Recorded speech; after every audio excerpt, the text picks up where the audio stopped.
Hello, everyone. Thank you for tuning in to the Cop Watch Chronicle podcast and live stream. We are streaming live on Facebook, YouTube, X, and Kik. And we appreciate all of your comments. Let us know where you're watching from and what the weather has been like. What are the gas prices like in your neck of the woods? I mentioned on an earlier live stream about some matters that were important to me. We had a bit of audio technical difficulties earlier, and I'm hoping we fix those up. Let me know if we're 5 by 5 and audio is perfectly fine where you're listening from. Sounds good to me. So let's go ahead and continue with the show. One thing that is very near and dear to my heart is child illness. And one of the cases that I brought up on my earlier live stream was the case of the Bowles family, Tamsen and Reggie Bowles' fight. Um, they were on a previous episode of Cop Watch Chronicle where we were talking about the injustice that came down on them from the Tulsa Police Department. And that's what we're going to be talking about tonight. There's a very lovely child that was harmed along the way, and we're trying to show you guys the path forward for justice for this family. And that path has a path towards healing for this young child who has lost his voice ever since he was injured in the state's care, allegedly. So, welcome back to the front lines of truth and accountability. I ask that you pull up your chair and lock your eyes or ears on the screen, turn up the volume, because tonight we're tearing the veil off a system that operates on administrative overreach, excessive force, and bureaucratic indifference. The system has grown arrogant, overreaching, and far too comfortable weaponizing its authority against the American family. I talk a lot on this channel about rights. We talk about the First Amendment, the Fourth Amendment, and auditing bad actors who think a badge gives them special privileges, or a bureaucratic title gives them permission to trample the United States Constitution. But tonight, we are stepping into the ultimate battleground. We are standing up for the most sacred, fundamental right under God, the supreme sovereignty of a mother and father to protect and heal their own child. Let's take a look at the cold, hard, documented facts, okay? On January 10th, 2020, in Tulsa, Oklahoma, a storm rolled into the lives of Tamsen and Reggie Bowles. What began as an alleged welfare check quickly devolved into a calculated 7-hour standoff engineered by local police and child protective authorities outside of their home. They didn't arrive with the spirit of support, they arrived with power. Authorities used a falsified sworn affidavit signed by a CPS worker who was not even physically present at the scene, swearing to hearsay to secure an emergency court order and a writ of assistance. When Tulsa County Sheriff's deputies moved in, they failed to produce paperwork. They battered Tamsen and dragged her away in handcuffs in front of her young children, while another deputy blocked her husband Reggie from assisting his wife. For 2.5 agonizing years, the state kept Tamsen trapped on a restrictive bond, hanging 4 misdemeanor charges over her head. They tried to exhaust her. They tried to make her break. But when the state finally had to face a judge at a pretrial conference, their entire case completely collapsed. Every single charge against Tamsen was dropped. Total, absolute vindication. The court records proved what we knew from day one. The state had overreached, falsified claims, and violated a family's civil rights. They took a child and he was injured in their care. While that victory was absolute, the tragic cost left in the wake of the state custody was catastrophic. Before this encounter, Tamsen and Reggie's little boy was hitting his milestones, communicating and interacting with his parents. But while held inside state custody and subjected to forced medical evaluations by state selected physicians, he suffered a profound, severe neurodevelopmental injury. When he was returned to his parents, he was completely silenced. A once vibrant child returned trapped behind a wall of severe brain regression and nonverbal silence. He could no longer speak. He could no longer communicate his needs.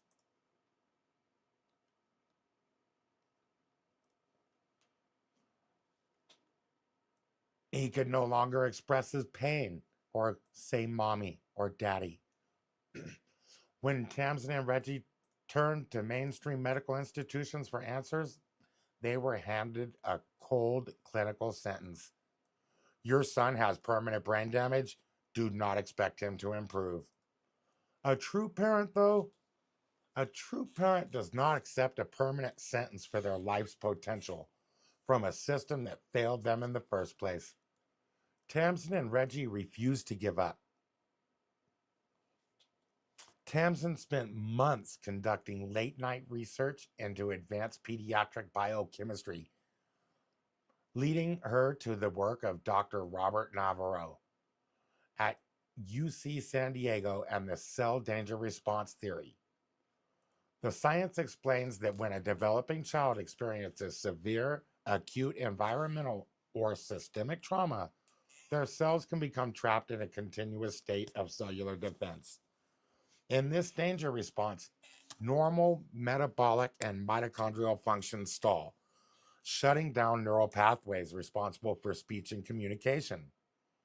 The research identifies a potential molecular key, a century old medicine called Suramin. As a purigenic antagonist, Suramin works by signaling the cells, and that tells them the immediate threat has passed, encouraging the cellular danger alarm to turn off and allow for neurodevelopmental pathways to reset. Clinical trials showed remarkable instances of nonverbal children regaining speech and engagement after treatment. Yet, in the United States, due to strict regulatory blockades and FDA non approval for this specific off label use, this treatment remains unavailable for this child on American soil. The same system that contributed to his trauma makes it legally impossible to access this potential pathway to recovery at home. Faced with domestic regulatory dead ends, Tamsin and Reggie made an executive parental decision. They are taking their son abroad to an established, vetted European medical clinic in Poland. This clinic is capable of legally administering this low dose Suramin treatment under compassionate use guidelines.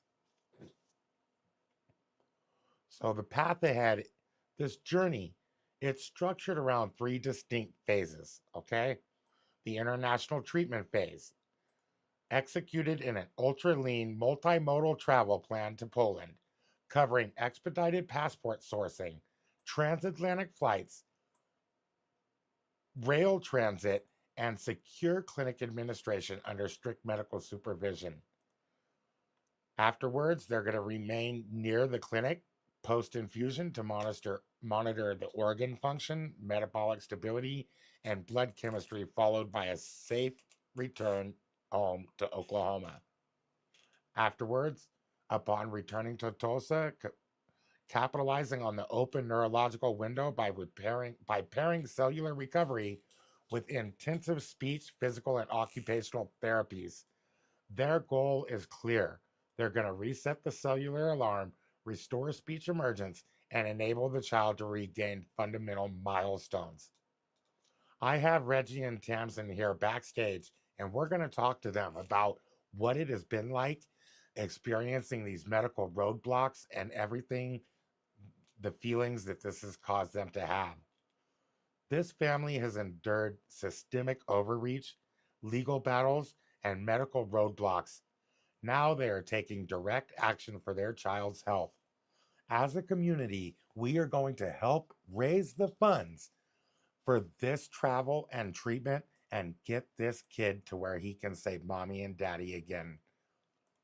The path to justice for the Bowles family has two pillars: legal and public accountability.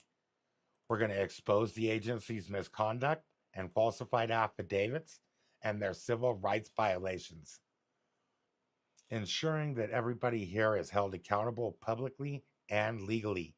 Second, medical freedom and sovereignty, demonstrating that parents, not state agencies or unelected bureaucrats, hold the ultimate authority over their children's care and well being. To execute this travel and treatment plan, Tamsen and Reggie require community support to cover fundamental out of pocket expenses, expedited passports, travel, and lodging. If you believe in parental rights, constitutional accountability, and supporting a family fighting for their child's future, I ask you to stand with them. Below this video, you will find the official Give, Send, Go. I'm putting it in the comments now too, so you guys can check it out. Support the Bowles family medical freedom journey on that Give, Send, Go link, and you can contribute directly to their travel and treatment efforts. Let's welcome Tamsen and Reggie Bowles to the show, everybody. Gonna go ahead and bear with me. I'm gonna pull them up on the screen. Not seeing them backstage. Hold on now. Tamsen, if you're listening, I emailed you the link for StreamYard. If you'll click that link, it'll take you backstage and I can bring you up on the show. Feel free to call me if you need to so we can get this all coordinated. Tell us in the comments, guys, what do you think about the state stepping in and harming your child and then being the ones to stop you from getting the treatment that the child needs to make him verbal again?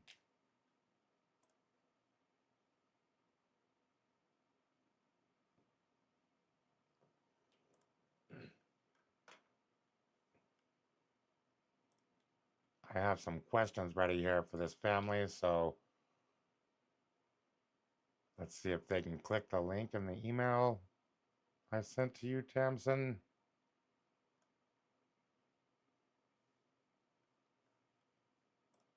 In your Gmail.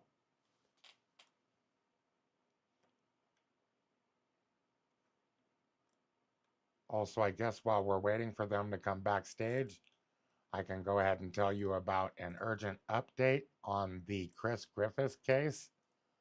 I have posted on my Facebook. You guys can see that I've been in communication with him, and we are trying to coordinate the release of his vehicle, some of his property. Uh, he has asked for some deodorant, which I personally could not afford after I sent him some Facebook photos of his family, of his children that he can enjoy. So I sort of ran out of credits for buying the deodorant hygiene package. But anyways, yeah. So let's read this update I put on Facebook, and I guess I'm gonna send this invite link over to Tamsen's phone real quick, just in case they didn't get the email.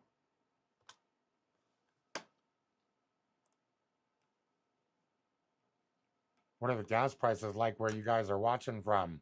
Tell us where you're watching from and what you paid for gas today. Chris Griffiths is currently being held at the Brevard County Jail in Florida. He's actively fighting for his case pro se, with the key court date coming up on July 30th. So he's got 11 days or less before he sees the judge again. I think his bail is $1,800, if I remember correctly from his letter. We're definitely trying to come up with that money and some of these other funds right here for Chris. While he prepares his legal motions inside, he urgently needs help from the outside community to protect his vehicle and personal belongings from being lost. He is at risk of losing everything he's worked on, his whole life's work, and his vehicle that he uses to go visit his children and that he's using to get custody of his children back. Um, his current situation and urgent needs. His vehicle impound emergency, priority one. His car is stuck at the Brevard towing. The impound bill is $1,020 and growing at over $20 a day. Has to be cash only, I guess. That's amazing. Sound like laundering? Um, Anyone in and near Brevard County or St. Augustine who can drive a 5-speed manual transmission to help move the car once it's released, or who has a driveway yard space that they can temporarily store the car on for low cost, Chris will pay it when he gets out. His keys and his belongings are being held by the Moncrief bail bonds. They have his watch, wallet, and keys. Actually, I heard that his keys were at the impound yard. A notarized limited power of attorney is being processed, so a designated representative can retrieve those items. That's all going to have to happen before his car can be released. So the impound fees are going up daily. Tomorrow, I'm going to pay his storage unit. It's $11 a month. Anybody that wants to help with that, go ahead and send to the Cash App. Amazing Audits is my cash tag. I can afford a month or two here, but I'm basically on disability and fighting my own custody case. I have upcoming travel that is going to cost me more than I have. So I can't really afford to keep helping with more months on his storage. Hopefully one will do. Oh, that reminds me. If you send any super chats to this stream, we will send the message to Chris as long as it's appropriate and not dehumanizing. So it's like send a message to an inmate chat. Every super chat will get a message to Chris. He asks that you don't deposit money directly on his standard jail inmate account. And that you use the jail charges him rent, so they take 50% of all the deposits. If you give via Smart Inmate Communications to communicate with him, or icaregifts.com, he gets 100% of the support that you give. Please use these Chris approved options. If you guys will bear with me, I'm going to have to give Tamsen a call and find out if they're going to come backstage pretty soon. Let me pull up Suno and see if we can listen to some music real quick.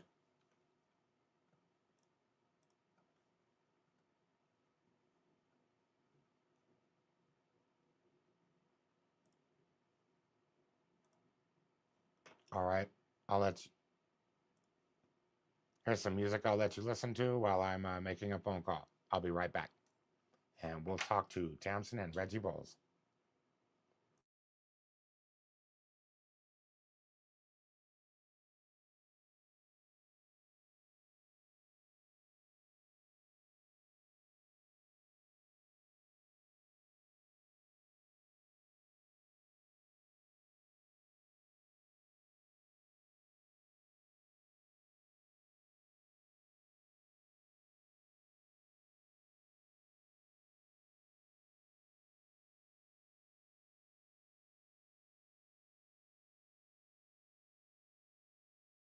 They fired back with a felony book, false stalking charge, legal masquerade, all to indemnify the mess they made. 2018, November's bitter frost. Lizzie Crowder, weaponized what mattered most. File false rape, turn love to a courtroom game. 2 years grinding through manufactured shame. 2020, she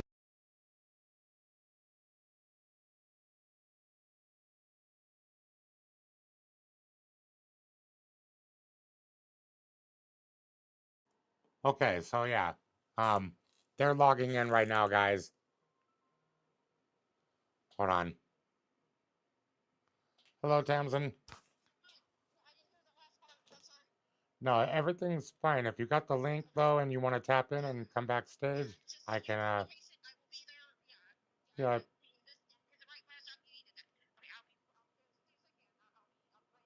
Okay. Yeah, no problem. Bye-bye. All right, great.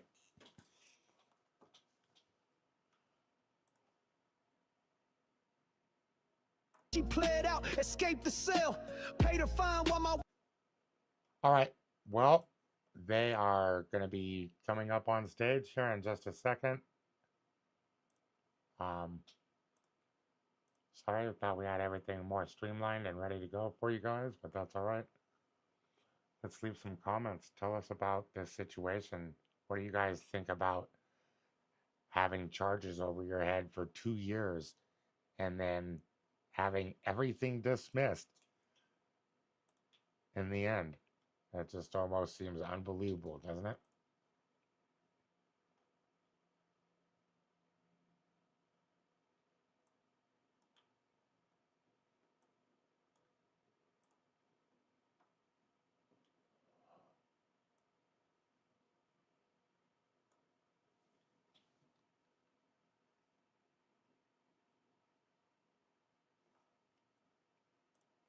They do need to update some of the information over here on the Give Send Go.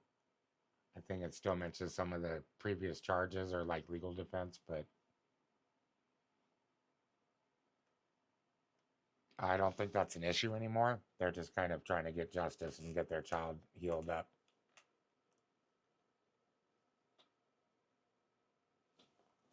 How's the volume? I'm going to check that again real quick. Sounds pretty crisp. I like that. Are you guys happy with the volume? Tell me in the comments. Yeah, I like the sound of that.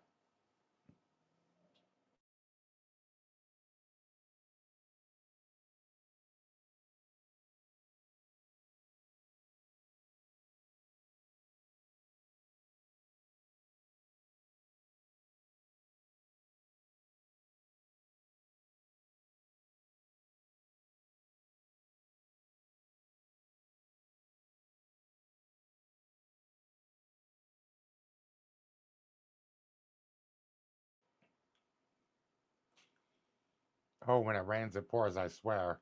Um, had to log back into my Wi-Fi. Hope we didn't lose you guys too long. I was talking about Chris Griffiths' case again and how you could reach him using Smart Inmate Communications. His name's Christopher Ryan Griffiths, and his number is 4986-687. That's his inmate number. You'll select the Brevard County Jail, and the messages cost approximately 50 cents. Unless you're sending photos, you can use icaregifts.com and the same inmate information to send him care packages or food.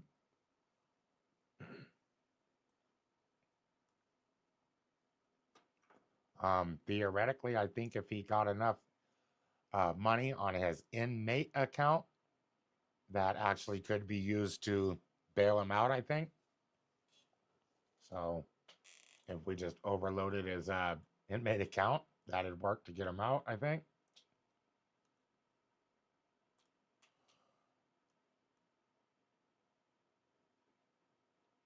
So what we need you guys to do is send him some messages.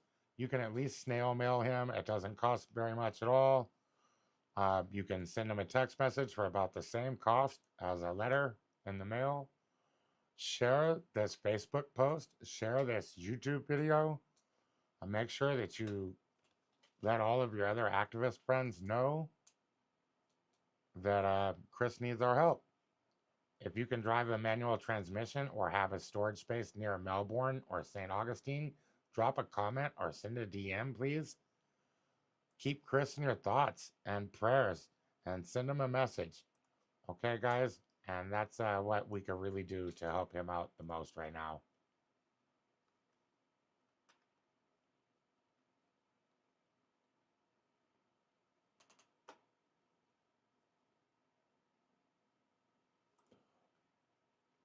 There's also Matthew Reardon. We were talking about him earlier. That's We the People News, WTPnews.org on Facebook and online.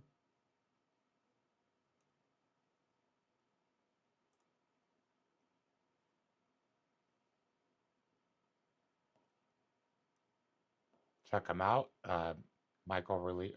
Matthew really needs some help. He's kind of in a tough situation down in coastal Texas. Here's one of his pictures where he has stuff's messed up and stuff sign, reminiscent of one of our other friends. We got the F Bad Cops sign, reminiscent of Eric Brandt right here. Very Eric Brandt and Otto the Watchdog style content there. Should check him out and check out his website, WTPnews.org. Let me see. I know that there's a Cash App for Matthew. Oh, yeah. Check out his new memorandum, opinion, and order and recommendation here. He's filed an emergency federal document, and he wants to get some people like James Freeman, Lackluster, Long Island Audit, somebody bigger to take a look at what he's doing here, standing up by himself, pro se, to the injustices that have been happening to him. There's the case number. You can look it up online if you want. This dude does a lot of high achieving stuff. You guys should check him out. I know that. Oh, there's his profile. Here's what I'm looking for. Here's the WTPnews.org. Here's the Cash App. You can check that out. It'll be on the screen, so you could scan the QR code if you want. He also has a GoFundMe for his crisis. You guys can check it out on GoFundMe. Veteran in Crisis needs your help. He's been doing a lot of civil rights activism all across the southern United States. And we're hoping he gets his way up around Colorado. But I'm really hoping that Matthew can just get stabilized first. He's had some issues.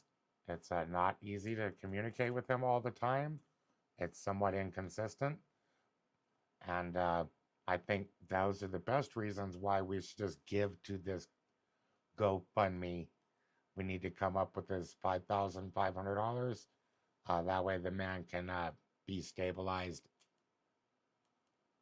Frankly, I think he needs veteran community help because it's just a lot, right? We need to get him some housing, some wheels, and maybe some treatment.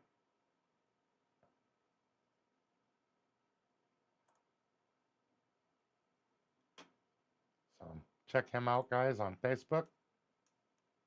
I think he's on YouTube, We the People News on YouTube. Matter of fact, why don't we go over there and check it out while we're waiting? Check out some of his newest activism.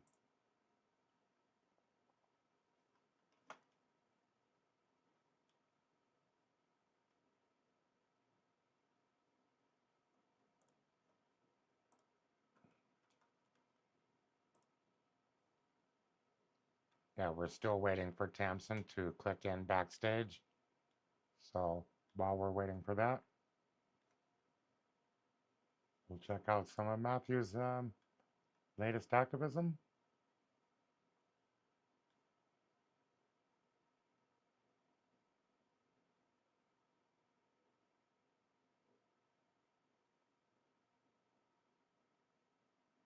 I don't know which ones are good.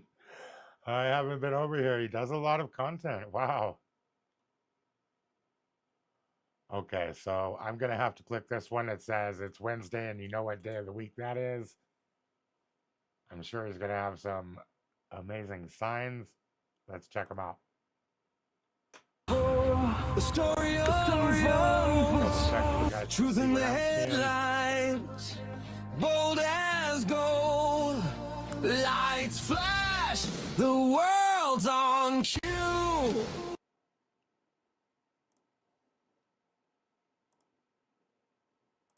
This is your news. Fool better not give me no copyrights. We bring it to On for real. we the people. The beat goes on.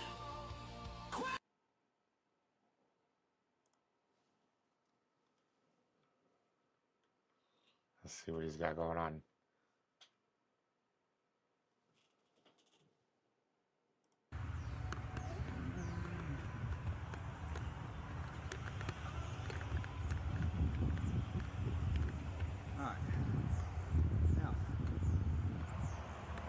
I remember last time I talked to him, I asked him to sing Happy Fuck the Cops Day. He had never heard about it, I guess.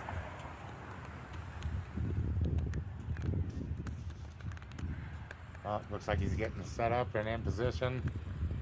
Oh, God bless Josephine Pisculi. She's such a good supporter. All right, let me show y'all this. She's one of the crew. She's a keyboard warrior for us. Look at her. She's concerned for Matthew. I don't know. I've been to the hospital 3 times in a month. They wanna keep doing the same thing. An X-ray is not going to show it. It's going to need an MRI. Been told that many times. They don't want to do an MRI. They want to refer it out to outpatient, and tell me to go see outpatient and go get an MRI. But Oh, he hurt his arm. Here's his signs. Now, he usually has 2 signs, but his arm's hurt, so I'm not sure. And I wonder what kind of platform he's using to broadcast.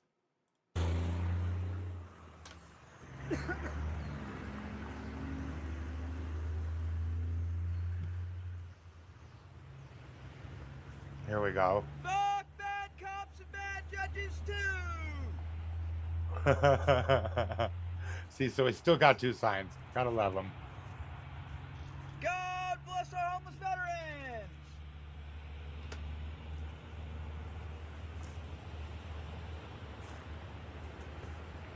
Fuck flock cameras. He's got a few signs going on here. God bless freedom of speech. Great Here, smile. how about we put on some music? Let's see. I like those shades and hat, bruh.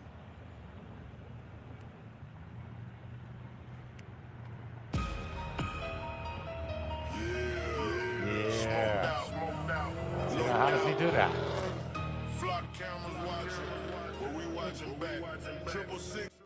I wonder how he's playing music and streaming.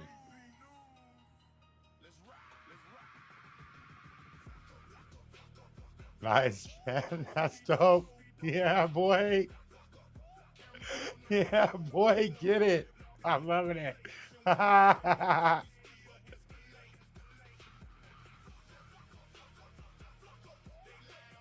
blocker, blocker, blocker, blocker. Man, doubling down.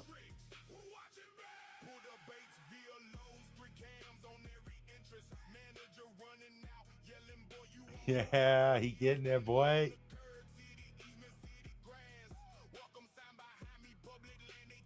How y'all like that action? What y'all know about that, huh? What y'all know about that flying a sign on the side of the road? He ain't trying to cause no trouble. Don't nobody say that neither. Don't no cops pull up and harass this veteran. He out there exercising his rights.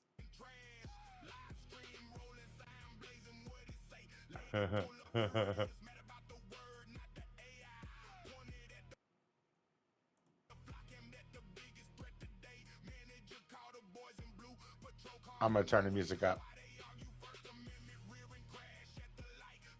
No, I'm not.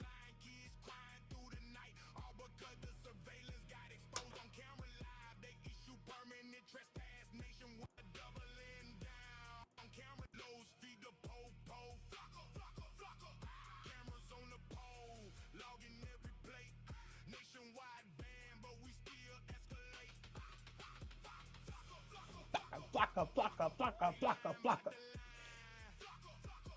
Flocka, flocka, flocka, flocka.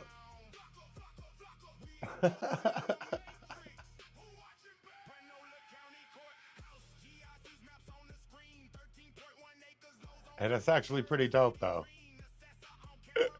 He'd make a good music video. We'll have to clip that up. For real. Oh, that's dope.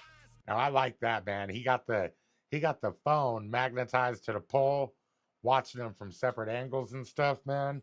I like that. He's got his tripod set up so it keeps him safe. He's got multiple angles. That's great. Man, the one thing you need to do though is when you start these videos, you got to tell people where you're at. You know, if you're live, you got to tell people where you're at. I guess it says Prism Live down here too. I just seen that. So probably using Prism, I'm guessing. It always helps to like tell us the time, date, where you're at, even for evidentiary purposes or witness statements. The more details you give, the better, because if someone can come into court and they remember that it was cloudy and what temperature it was, whatever you told us in the video, you know, they could go up on the stand and testify to that. Anyways, or they could fill out an affidavit.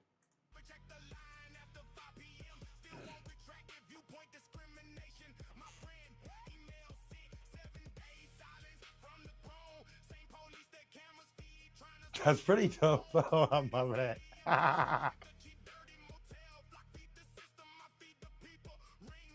Happy, happy, happy. Film the cops day. Flocka, flocka, flocka, flocka, flocka. Film a coppa, coppa, coppa.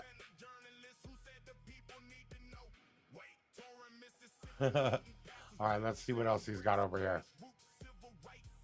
I told you he's got some fly First Amendment activities going on.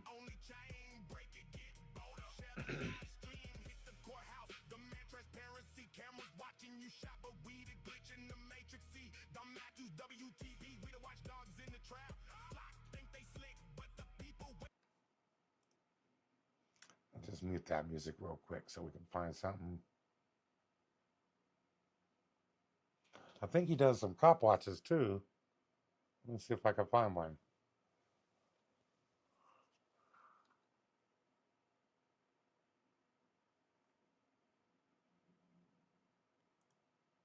Here's one. Let's check that out.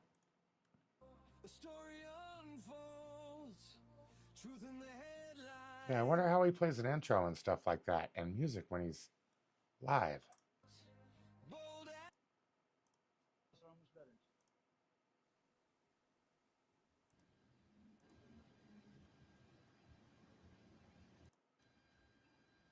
Oh yeah, that's dope. I like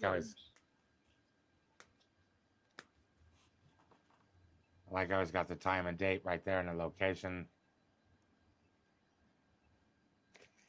I'm guessing this was not live.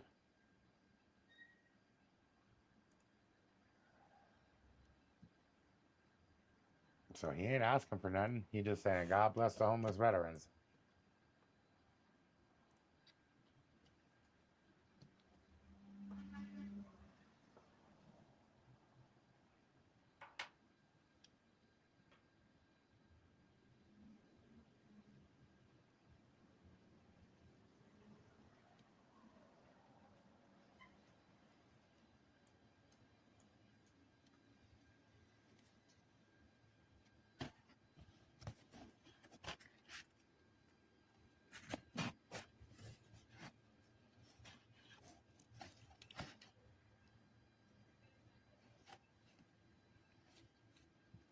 God bless our homeless veterans. Please pray for our homeless. Said God bless our homeless veterans. Please pray for our homeless veterans. I'm sorry, I still couldn't hear you. Said God bless our homeless veterans. Please pray for our homeless veterans. God bless our homeless veterans.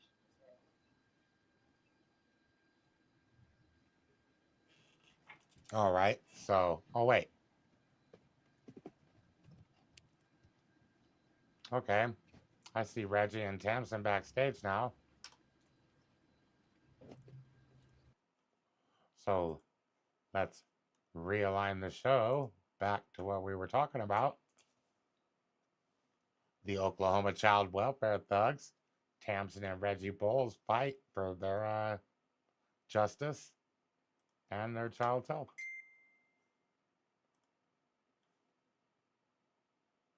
Oh, somebody got back to me about Chris, so that's good. We are organizing help for him while we listen to Tamsen and Reggie.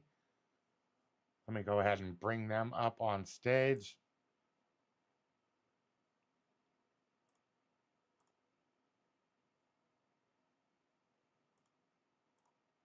Actually, Tamsen, Reggie, can you guys say something? Let me hear your mic volumes. Yeah, we're here. Okay. Hi. Yeah, hi. Okay. 1 second. I'll let you guys get all squared away and Okay. we'll talk about it in about 30 seconds. Okay. Okay. And we won't need the camera unless you want to have it on. Otherwise, we'll just do like a chat. Okay. Shouldn't we ask Dad? Hey, little one. Hello. Oh. How are you? Good.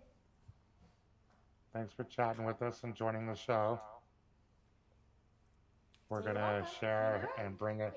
So you're welcome. So you're welcome. He said thanks for joining us. Oh. You're welcome. Well, thank you. Yeah, we're going to share some awareness about your family's situation.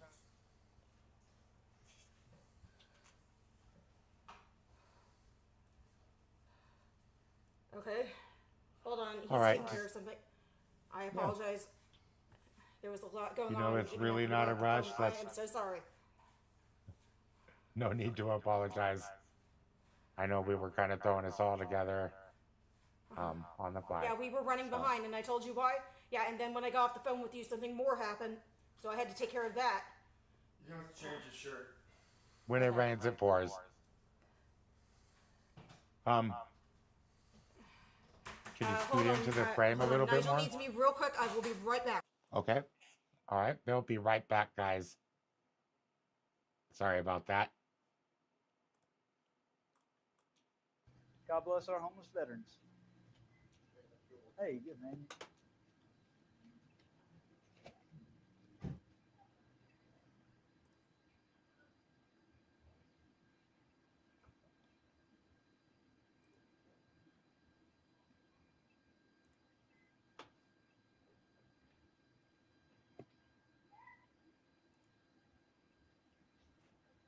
God bless our homeless veterans.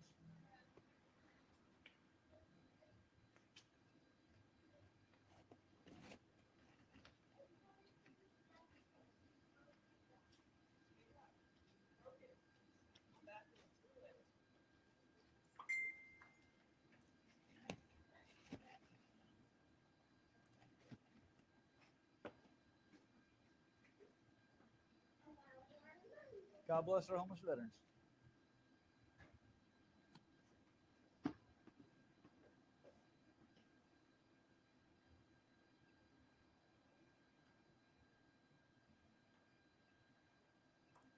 All right. Let's see where this must get some attention I here. Let's check it out. God put it in my heart. I'm not soliciting. I'm just passing along a peaceful message. God bless them. Oh, of course, no soliciting. Yeah, I haven't asked anybody for anything. Okay. In fact, that's one of the things I do not like asking for help or for a handout. I like to spread a peaceful message, and Okay. if somebody chooses in their heart to just to Oh, you should have left that give part a- out, probably. contribution. Right. We just can't have exchange of money on the floor. Okay. I understand. I mean, God put it in my heart to stand here and deliver my message. You can't exchange money on the property? That's baloney. That's a violation of your pursuit of freedom, in my opinion. You know what I mean? Your pursuit of happiness. You're at the public government facility and they accept money here, right? For something. They're not just their doors open to the public for no reason. Is it a library? They collect library fees, right? Like they collect money for printing. They collect money here. People meet at the library and they sell things to each other. It's not illegal and they can have it. She's just being a pest. My opinion. What do you guys think? Let me know in the comments. Okay. And also, it looks like maybe we're ready to interview Tamsen and Reggie. Let me get back over to them. We were just watching Matthew for entertainment value while we get this interview going. Hey, Tamsen and Reggie, Hi. how's it going? Could be better, but Well, we don't have to do this now. no, We can no, always we're talk fine. later. no, this needs to be done after, especially after tonight. That's all I'll say. Well, Tamsen, Hey. taking you back to 2020, Uh-huh. what originally brought Tulsa authorities to your door? How did a simple interaction escalate into a standoff outside your house? Okay. Can I? Yeah, go ahead. Okay. Yeah, this actually began because I'll keep it as brief as I can. It actually began Okay. because they had. Timothy. Trying to get a chair. What? No. No, go. No, we'll call you if we need it. When we need it, yeah. Okay, so. 2020. Yeah, it was actually November. Began November of 2019, actually, because a CPS worker. Now, our children had been stolen once before, back in 2016. They damaged Nigel's brain, so we had already been through this, and so In when they 2016. came, huh? In 2016. Yes, yeah, Okay. that's when they were stolen the first time. Timogen was just a newborn, and Nigel was a toddler, perfectly healthy, and yeah, so that was the first time. And then when they came again, you see, they began a new case in November of 2019 because a neighbor had called on us and our boys were 3 and 5 at the time. Nigel was 5, Timogen was 3. Nigel had serious brain damage because of what they did to him the first time. But anyway, we were living in a complex where a neighbor who was Our dope-head neighbor gave them the excuse to come. After Yeah. that, they just violated every right in the book Yeah. to accomplish their purpose. Yeah, but but a worker came by herself in November 2019, wanting to talk to us, and we told her no. That's the beginning. And she came by herself, and she went away. We heard nothing. Now she went, and because the neighbor had said that the boys looked skinny. What she did was go to check the boys' medical records without our consent, behind our backs, of course. But we heard nothing for a couple of months. But she was checking that. We have been told back in 2016 by our lawyers, Uh-huh. if CPS ever tries to bother us again, give them a call. Well, we gave both our lawyers from the earlier case a call. The case had been dropped, and when we got our children back, and neither one of them would get back to us. Yeah, exactly. Yeah, so no one Amazing. could really help us at this point, even though CPS was out of At this time, I wasn't even sure they were going to come back after we turned them away. Yeah, you just never know. So yeah, yeah. So every day is like a. But they came back with a vengeance. Yeah.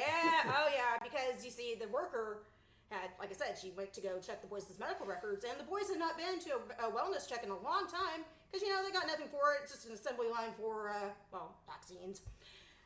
I hope I can say that on here. But anyway, I'm off shopping. yeah, they come out. Yeah, January 10th, 2020. That same worker. Yeah, he's out. Tamsen gives me a call that she's surrounded by CPS and police. Yes, they're outside our door.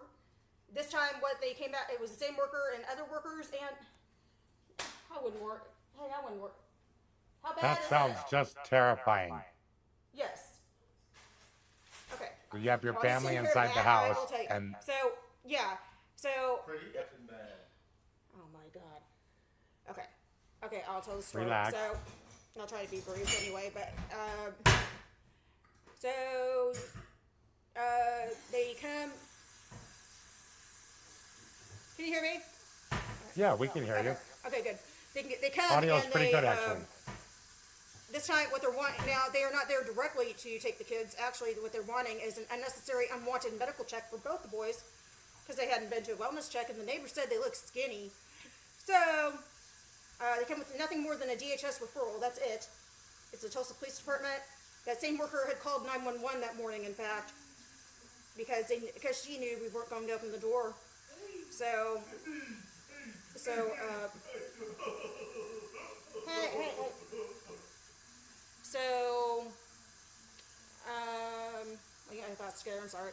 So, oh yeah, they have a referral for both the boys to go see the same child abuse pediatrician from 2016 that had lied about Nigel. Isn't To that give- Sarah? Yes. You need to yes, keep an Passmore. eye on him. Huh? Okay. Okay.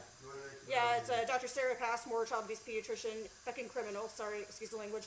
But anyway, yeah, both the boys we checked out by her at the same place where they grabbed Nigel out of in 2016 after she lied about Nigel's weight. And anyway, but we're not having it, and I wasn't having it. Yeah, I wouldn't open the door for them. I was being threatened by the police for charges of child endangerment if I didn't open the door to talk to the workers. And if I, oh yeah, and they said I didn't have a right to an attorney. He said he didn't need a warrant, the main officer. Yeah. So they're just taking away all your constitutional rights. My constitutional rights, what?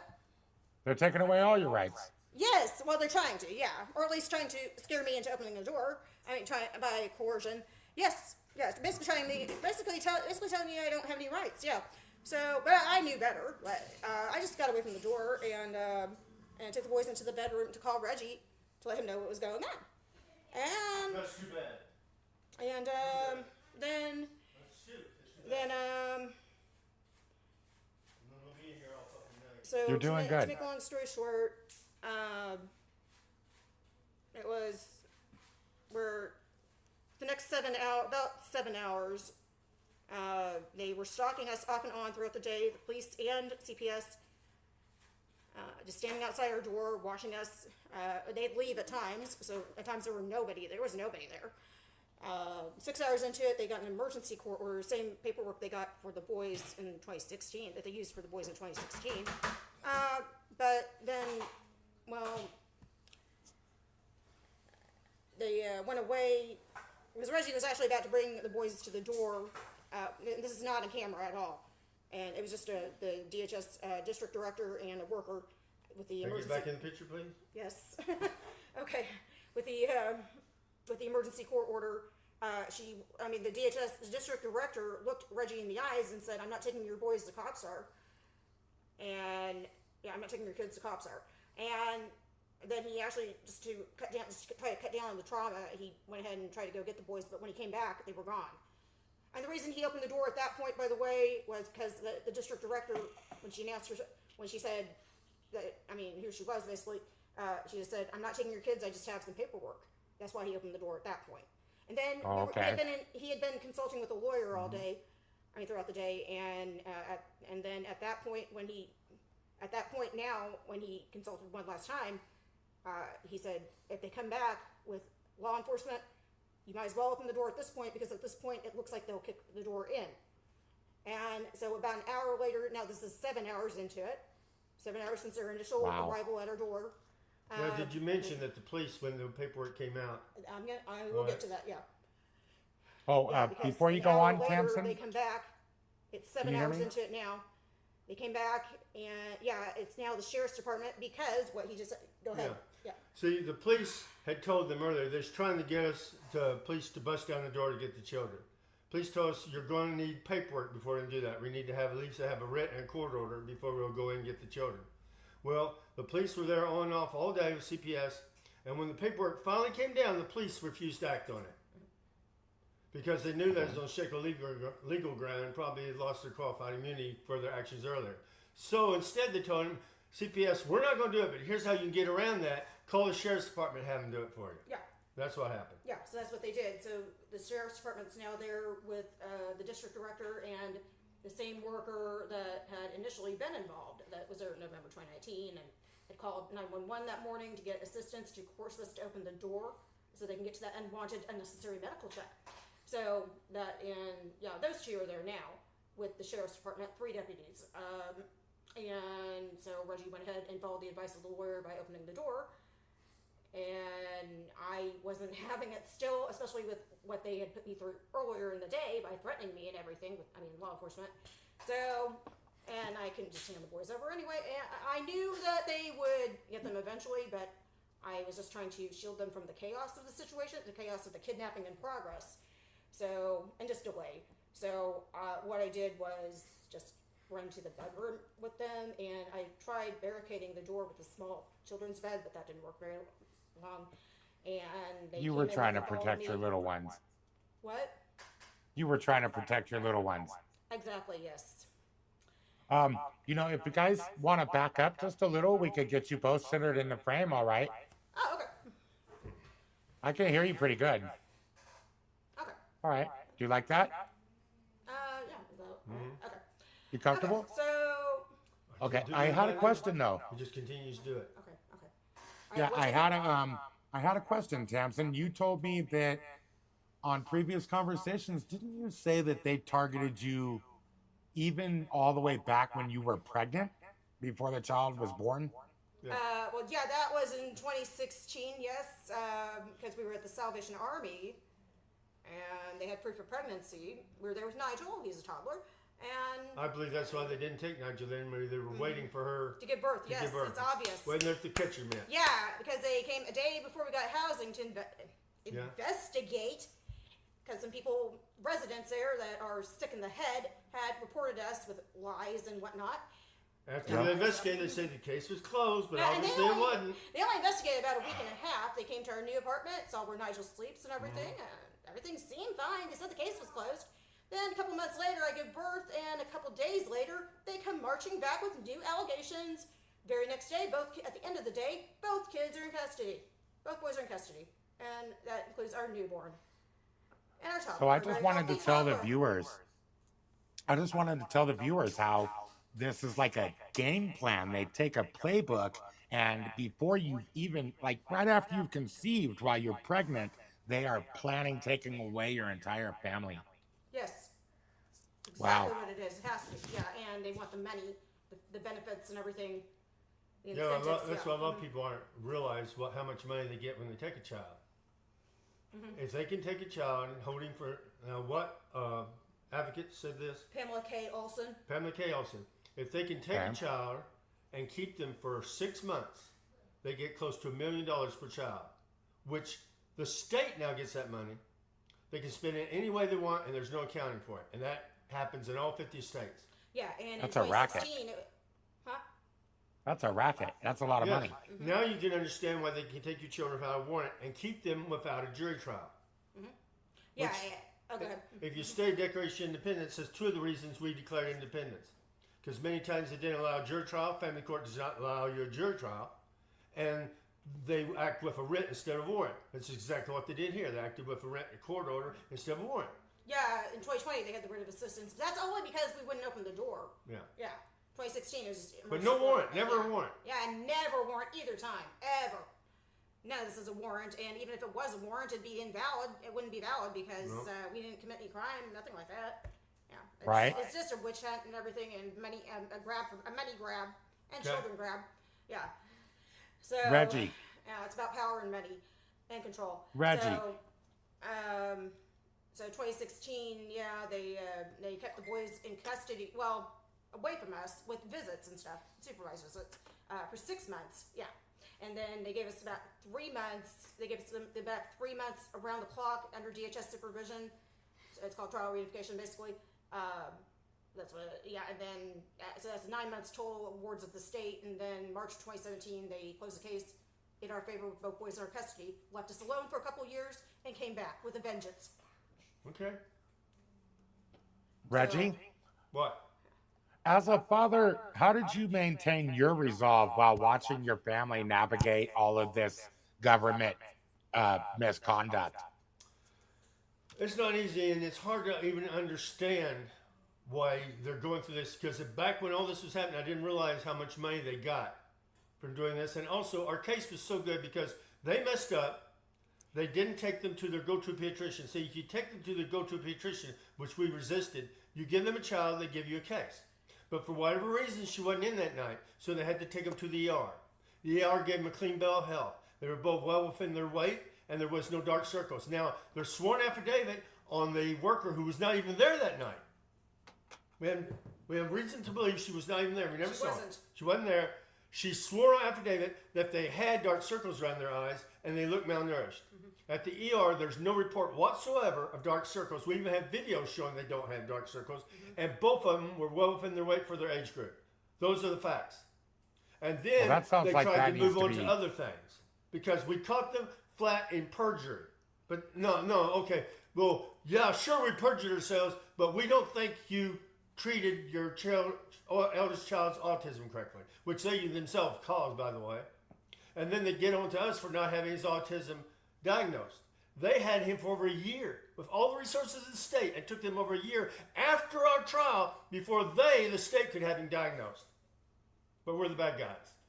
Sounds like they're clearly violating your guys' due process. Up and down, sideways, and all over the place. Among other things, yes. I wish we could investigate that affidavit further. It sounds like what you're saying is a lady who wasn't even there signed a court document to have your children A sworn removed, document. basically based off of hearsay Yeah. communication she got from someone else at the hospital where she wasn't at. Yeah, and there were 7 people in front of the door. Any one of them could have signed off on this. It was 4 police officers and 3 CPS workers, and none of them, they get somebody else that wasn't even there to sign off on this. And it's flat out perjury, fraud. Well, I wonder how far down the kickbacks go. Maybe this person who filled out this affidavit somehow gets funded by this. Well, it's all paid for by the state because you have to allow all this so the state can get their funds. And it goes in front of I mean, it's hard for somebody to imagine not been through it. Basically, what you have is judges and DAs who will sign off on anything CPS hands them without shred evidence. CPS can perjure themselves on sworn affidavits and in court with complete immunity. The court will change your sworn affidavit. I mean, Sworn testimony. Sworn testimony on your final judgment. And then they had stuff there in the final judgment, a conversation between the pediatrician doctor and the judge, which was never mentioned in the courtroom. All judges tell all juries, you're not to consider anything that you have not heard here in the courtroom under sworn testimony. And yet there in the final judgment is a conversation between the pediatrician and the judge, supposedly. And I'd like to know when, where, and this was held. We brought all these things up to our lawyer at that time. This violation, that violation, that violation. She said, put it all down in paper we did, and then she did nothing with it. And then what's worse, we tried to appeal the case. Because we know our rights have been violated up and down and sideways. And the Supreme Court of Oklahoma says, we're not going to allow this. Because you didn't fill it out in time. We did. We put in time. And because this is not a termination trial, we're not going to let you appeal it. They didn't turn it in time. You know, they said we didn't turn it in time. Yeah, because the Well, court it's clerks. probably were- their failure. At the JV court, the court clerks were involved. But they know there's plenty of case law that per litigants are supposed to be given leeway. And it's during the COVID season anyway. So we should be getting leeway on the time. Because they had leeway on the time. There's a 90-day thing. What was that? That they have to fill out within 90 days, and they failed to do it because COVID. We couldn't do it in time because of COVID. So we're not going to worry about your rights because of COVID. Yeah, I'm not sure that's what got in our way of getting it in. No, the 90-day thing. Oh. Back when we was having court, Oh, yeah. remember? Yeah. They had to drop the charges because they didn't have it in within 90 days. But we're going, disregard that law that's on the books because we're in COVID. But we can't have to get it in for a special period of time during COVID, and we're giving no leeway. All right, hold on, I'll be back. All right? So go ahead, ask questions. Sure. You know, what does your daily life look like for your family right now in terms of round-the-clock Right now, care, we have routines? constant problems with our eldest child who's autistic because of what the state did to him. And we've been trying to raise money or get him go so he can get the medical attention he needs from outside the United States because you cannot get it done here. Not get it done properly, not get it done right. It's not right. It's not right how they hurt your child and then they... No, how they hurt our child, but we are not allowed to give him the therapy he needs here in the States. Yep, the same We have to system go that outside broke the them. States to get it done. And it's going to cost money. And now we're trying to give the Gibson go so we can cure the damage done to our eldest child by the state. As much as I hate like to get justice against the state for what they've done to our family, our major concern right now is our eldest child. And getting him Yeah, I better. would certainly like to see him get better. And I've sort of come up with some numbers. It looks like if we can raise up to about $7,000, we can afford the treatment and the travel and get you guys back home for some aftercare. So I just wanted to show everyone who's listening that there is a path towards justice.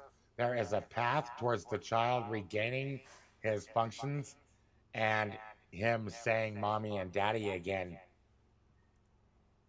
It's actually less than $10,000. It's not a super duper expensive path. And if we could raise up the money by sharing this video, sharing the Facebook post, and sharing the GoFundMe, maybe we can get this child back in his rightful place, being a member of society and loving on mommy and daddy. And on a side Tamsen, note, what we are trying to do, one of the therapies, looking promising, trying to give it to him, we even brought up to his at that time pediatrician. She agreed with it. And then we go to a psychiatrist that supposedly he could do that for us. And all he can do, he knows nothing about this type of therapy. And he's an expert in autism here in Oklahoma. And he doesn't know about this cutting edge therapy. He doesn't know nothing about it. The doctor has to Google it. Oh, mm-hmm. So how's it feel to be the smartest one in your doctor's office? Yeah, well, the brought treatment. in somebody higher up than him, and she was the same way. Yeah. Yeah. They have to Google it to find out about Yeah, it. that's two people. But they're more willing to Morons. prescribe psychotropics. Oh. They Yep. have a degree in Google searches. Yeah. As our Yeah, youngest would that's say, where they you got have their- a degree in Google searches. A Google degree. First dad's at. Oh. He's funny. He's bright as a whip, our youngest one. Now, But even it was quite a problem readjusting because he'd been gone for 3 years. 2.5. okay, now Okay, two the and a half. doctors don't know about the treatment, and it's over 100 years old. Yeah. Tamsen, how did you guys find out about the Suramin treatment? How did you Well, even discover we that? constantly do research, constantly. And that's one of the things Okay. he came up with. And some of the doctors that we think highly of, holistic doctors, also on their own pages talked about this cutting edge research and what they're doing with it. Great. So after we get the infusions completed in this European nation, what is the plan for post-treatment monitoring before you begin, like the trip back home to Oklahoma? What are you looking for after the treatment? What are you monitoring Well, for? once if he can talk or communicate in at least a little bit, there's also what's that clinic here with the therapy he needs to keep his arms down? Oh, you're talking about biometric. Bio something. Biofeedback? Yeah, biofeedback. Yeah. Yeah, that's a good possible. It depends. It depends what how much he's recovered. But if he can just begin to have a little speech and be able to just keep his hands in his lap, that would be a great start. I mean, we just give me an inch and I'll work with it. Yeah. He was Yeah. on a waiting list, and then when it was his turn, we couldn't go. Yeah. Because the cognition is so low with him. He can't just keep his hands in his lap. He's unable to do that. This is how bad they've harmed him. Yeah. It's that bad. And what's bad is the longer we wait, the harder it's going to be to correct his course. Yeah, that's probably one of the reasons they kept him away longer this time. I mean, the second time, because they know that it's going to be hard. If they return him to us, it's going to be, or no matter where he goes in life, it's going to be hard. The Yeah. longer it sits there and accumulates. Right. The brain damage.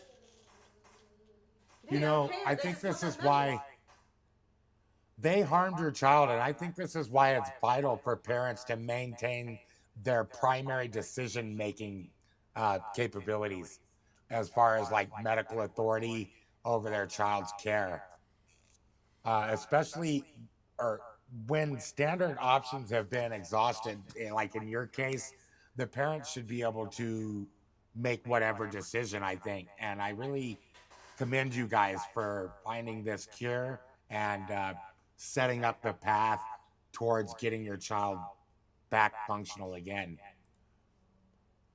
What is it? What does it felt like? Is there any way you could tell us? Is it repressed anger that you feel over everything that has happened? Um, Well, if I like, said what how does I it feel really like? feel, I'd probably have people knocking on my door with badges. So I keep that Well, to myself. okay. Well, we don't want to lean too heavily into Reggie's feelings. How about you, Tamsin? How does it I'm feel actually the same dealing with way. all of this injustice? I'm actually the same way. Okay. I All right. consider my Well, I guess. Christian. I consider myself Christian, very forgiving, but there comes a point where you've just gone too far, and Yes. I don't know what to do for you. Give yourself to God because I got nothing for you. Wow. Well, I'm glad I could have you guys up today. I was talking about your case earlier. There's a whole lot of cases that are in my realm, and this is one that involves a subject dear to my heart, childhood illness. And that's why I wanted to have you guys up and ask you Yeah, a couple of Timothy, did you want to questions. say something? What? It seemed like you wanted to say something even earlier. No. No? Okay. All right. That's Bye-bye. okay, no pressures. We'll definitely have you guys up again sometime. We'll have another show and we'll talk about Did you? how things are progressing. I know it's slow. No, I don't have anything. No, did you explain about the oxygen, like I said? And you, Oh, no, she wanted me to explain. See, he kind of goes up, or Nigel. Nigel goes up and down because his autism, the way it's been explained to me, that it's a gut brain problem. It's a combination of the two. Because when he has that gut problem that causes the brain problem, which I believe is done by the treatments he received while he's in state care, without going into detail. But time to time he has less oxygen than other times in his brain. That's why he seems to go up and down. He'll do well for a while, and then he'll do really bad. It goes up and down just like that, and I think that's because of the oxygen level in his brain. That's my own theory, and that's from my own studying. And you just got to deal with it every day, and some days are good, and some days are really bad. did you say like on fire or something? Yeah, it's like his brain is on fire. He can't explain to you what he's feeling, but according to some experts on autism, the child actually feels like his brain is on fire when he has that lack of oxygen. Yeah, and it causes. that's horrible. Yeah, behavior problems. Yeah, bad. Yeah. Yeah, very bad. Yeah, that's what people need to understand. They don't understand how bad it can get, and dealing with a child like this is a 24/7 thing. Yeah. I mean, some nights you don't sleep. Yeah, and then there's with his digestion at times. Yeah, it has digestive problems too. I think that could be associated with it. And we've been trying to keep that under control. Supplementation. We were going to a lot of different doctors for a while, but their stuff just quit working. Wow. Well, that's a lot to take in. We're going to have to make sure that we try to share this stream to everyone you guys know. Share the Facebook post and the GoFundMe all over. Fundraising takes a little while, but then you hit that little groove and those funds are sure to come pouring in. We'll get him treatment he'll soon. be 12 this year. He's turning 12 this year, and we have to have him. Hope springs eternal, but time is running out. And he's been injured since he was what age? Like they first took him away at a year and 8 months, and assaulted him. I call it medical battery. That's what it is. That's when they did this, and ever since then, he didn't regress right away. He began regressing. About a 6-month period, he regressed. Yeah, because it was late 2017, so he was like about almost 3 years old, and so that's been about 9 years. He's been nonverbal and like this. And then when they took him away again, they interfered with our healing process, kept him longer, and returned him. And then it was hard to do anything, especially when we were blood financially dry at that point. When they took him away the second time, the things we were doing with him, holistic doctor said we were doing exactly what we should have been doing. But CPS will take anything you're doing, try to twist it, and say you didn't do it right, or you didn't do this. It's just like even we showed after CPS had perjured himself to take the children. Then, but you didn't do what was right by how you should have treated Nigel. Yeah, like I said, it took them a year to diagnose it. But we're the bad guys. No, you guys are not the bad guys. I appreciate you coming on and sharing your story. I'll let you get back to caring for your little ones, and we'll talk to you real soon. Hopefully, we'll be watching you go and get the treatment overseas. Thank you very much. Thank you. Have a good night. You You bet. too. Bye, Reggie. Bye, Tamsen. Bye. Well, there you guys go. That's a very powerful story. And it's sad, the system hurt their child and it won't let them get the treatment for their child. And, it's very dear to my heart, childhood illnesses. It makes me wonder, you know, maybe conspiratorially a little, how many of these childhood illnesses actually do have a cure, but the system in place won't. It like makes there be childhood illness. It won't let them get the cures. You know, it's very sad. When you think about how they came in and they harassed this family since before the children were born. You know, they filed charges so that they could do this harm to your family, and then after 2.5 years, all the charges are dropped. That just proves the state's case is like built on sand, right? This family deserves better justice. There's no justice if you have to fight. Like it takes 2.5 years just to get the charges dropped. Your child stays injured for 9 years. The system supports him not getting the treatment he needs. I mean, it's just horrible. It takes all this time, and you have to go through the whole process from harm to healing, but the system just fighting you all along the way. It's so sad. And it makes me wonder about that cell danger response therapy, too. It kind of makes sense in some ways, I guess. It's frustrating that red tape keeps Suramin out of the US. And now that it's like 100 years old, it's like, will it be another 100 years before they look at this treatment again and make it available or consider its medical value? Well, I'm praying this family gets their money and they get their trip to Poland. The child gets the treatment and they get to hear him say, Mommy and Daddy, I love you again.